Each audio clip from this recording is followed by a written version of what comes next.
Welcome to Chillin' 101. We hope this video helps. Start by unboxing your Airport Express and checking the accessories. Confirm the power cable and any needed Ethernet cable are present. Locate the 3.5mm audio jack, USB printer port, and two 10/100 Ethernet ports. Plug the power cable into a grounded outlet and then into the back of the base station.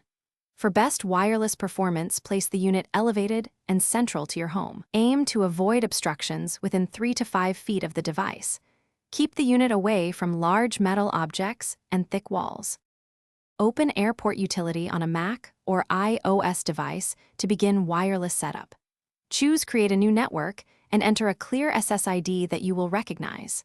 Select WPA2 Personal Security and then enter a strong password at least 12 characters long.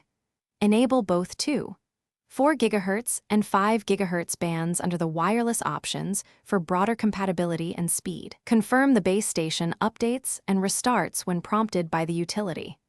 After the restart, join your new SSID on each client device to test connectivity. To use AirPlay, connect powered speakers to the 3.5mm audio jack on the base station. On a Mac or iOS device, select the AirPlay icon and choose Airport Express as the audio output.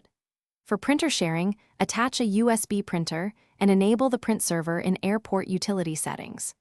To troubleshoot connectivity issues, try a soft reset by holding the reset button for 5 seconds. If problems persist, perform a factory reset by holding the reset for 10 seconds and reconfigure from scratch. Thanks for watching.